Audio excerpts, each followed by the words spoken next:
Hi everyone, recently OnePlus announced their new OnePlus 11 and then I got some questions about it after making a video for it. Well, how does it compare to the IQOO 11? Simply put, it's not a very easy answer and it all depends on preferences here as well. What is important for you, I cannot calculate in. I can only showcase what a phone does better or worse than the other. So we're gonna showcase how they both perform, how they both do in basic tasks, but also, of course, tests like the camera and a little bit of benchmarks, even though I don't feel like they're the true presentation on how a phone performs. It is sometimes what people are looking for when it comes to a phone.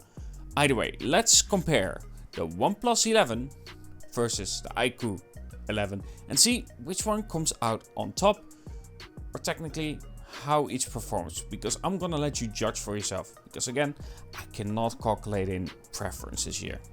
So let's start with the subject of the display itself and talk about the differences here. Now, don't get me wrong, both of these phones will perform really well in your day-to-day life, and I think both of them do really well what you need them to do. However, there is a difference that you have to keep in mind. There is a difference in technology.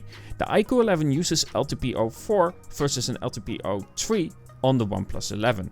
It allows you to switch between different hertz modes, but also it is 1800 nits of peak brightness versus 1300 nits peak brightness on the OnePlus 11. So the IQOO 11 definitely does get a little bit brighter. It's hard for me to test how it is in real life simply because there's a lot of rain, but overall I will say that in terms of just specifications here and the peak brightness and the newer technology, I will have to give the slight edge to the IQOO 11. Both of them, by the way, a 1440p resolution.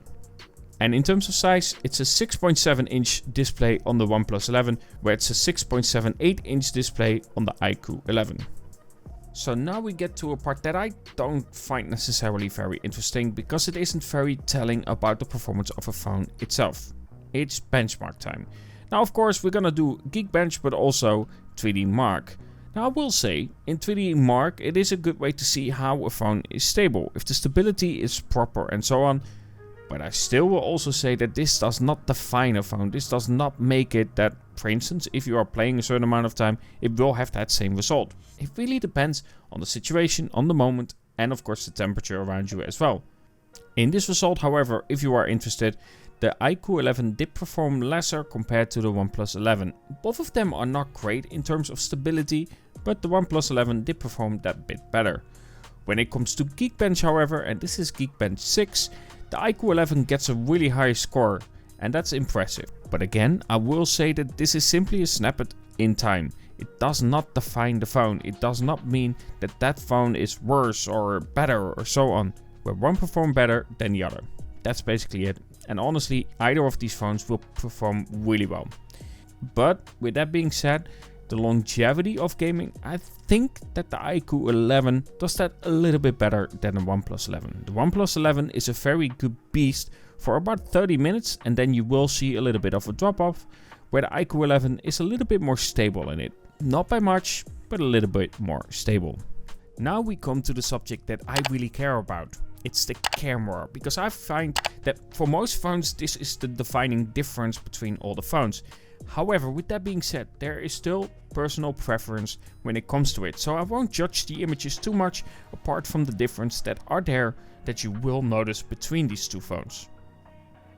Let's begin with watch sensor we have for both of these phones. It's a 50 megapixel main sensor for, of course, the OnePlus 11 with a 1.8 aperture and a 1/56 inch sensor size.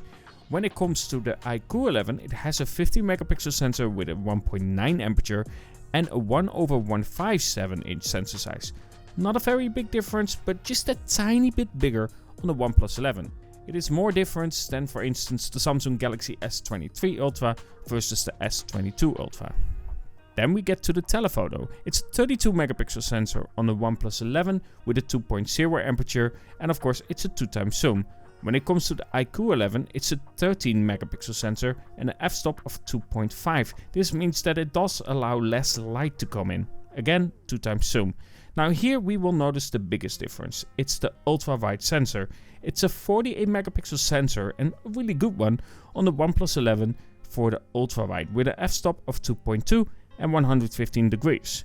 When it comes to the IQOO 11, it's an 8 megapixel with a 2.2 aperture, and this is where you see that difference in terms of price.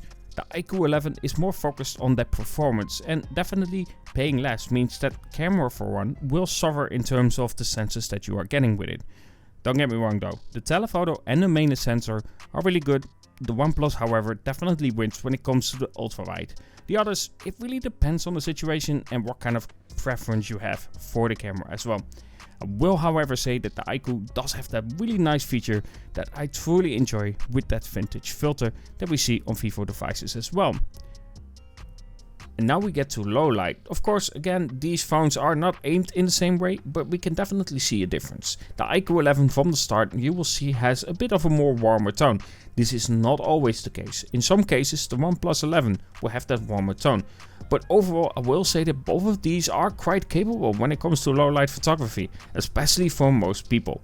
Again, they're not gonna be the best out there, but I think both of them perform really well in low light photography. If I had to pick, again, I would say that the OnePlus 11 for me wins it here, especially because the ultra wide and the telephoto are a bit better overall when it comes to those sensors as well, feeling more of a capability with different lenses. The IQOO 11, however, is no slouch, and I think overall it does still do pretty well.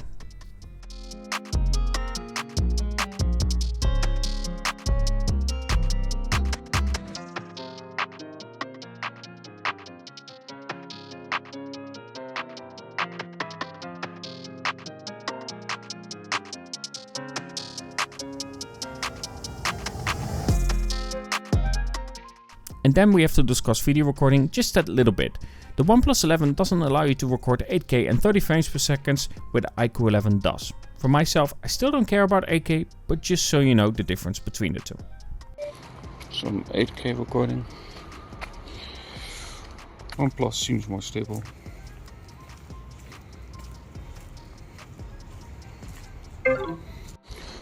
Right. The IQOO 11 OnePlus. Of course, recording 4K 60 frames per second. Holding with one hand, no catches or anything. It is a little bit windy, but not so much, and mostly blowing from behind me. Again, just shit weather. Both in thermo steady mode. However, they are limited to 1080p. Let's do a little bit of jogging.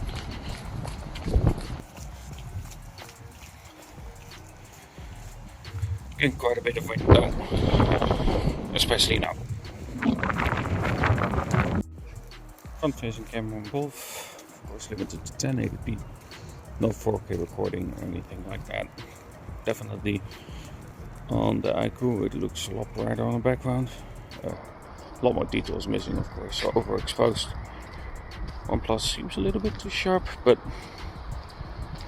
not too much, but also darker.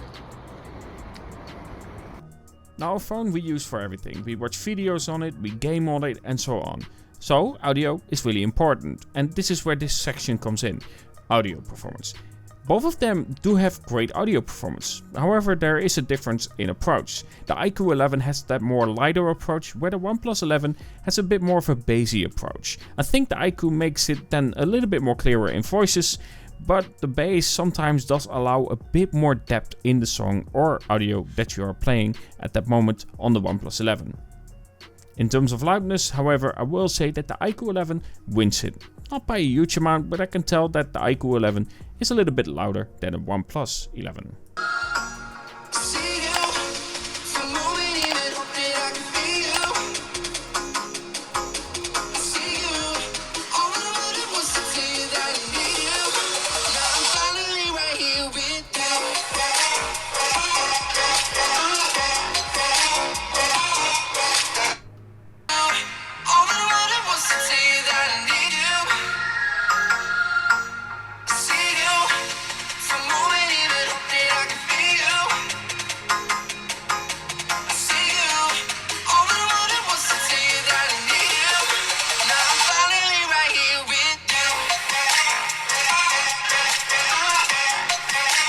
So let me end this video. Both of these phones are great, and I think both of them offer a lot on the table. Both of them come with, for instance, that Snapdragon 8 Gen 2. Both of them come with pretty capable cameras, even though I said I wouldn't give much of an opinion. I do think that the ultra wide is definitely better on the OnePlus 11. The main camera, it depends I guess on the situation and your preferences here as well, where of course the IQOO 11 does allow you to play a little bit around with it, where the OnePlus 11, even though you can play around with it, it doesn't have those fun effects that you have on the IQOO 11, and also that comes from the Vivo, for instance, with of course having that lovely vintage filter that I truly enjoy on my phone. Don't know why, pictures aren't perfect of course, but that's kind of the idea behind it. Vintage filter is definitely something that I love. Either way, both of these phones are very capable, and I think if you go either way, they're gonna do you well. If I would give a difference between them two, I would say that in terms of camera, the OnePlus 11 is the better performer. Not by a huge amount, but the better performer, even though it still needs to learn in terms of how to capture shots, as in it can be too sharp. But when it comes to the performance, I will give it to the IQOO 11. Benchmarks aside, the IQOO 11 just doesn't get as hot, even though it doesn't get hot on the OnePlus 11 as well. But also, it just, I don't know, it just has a better performance overall. And of course, a flat display for a lot of people is something that they prefer, especially when gaming, where of course a curved display doesn't benefit you with gaming. Either way, both the IQOO 11 and the OnePlus 11 are solid phones. So both of them perform well in day-to-day life. Both have great battery life. So as stated at the beginning, I'm not going to give you too much of my opinion, but these are my basic opinions about the two, and I'm going to let you judge for yourself. Let me know in the comments below which one you prefer at the end and which one you would advise to someone else, possibly, after seeing this video, because I'm curious to see what your opinion about it is as well. Either way, hope you enjoyed this comparison, and of course, talk to you guys in the next.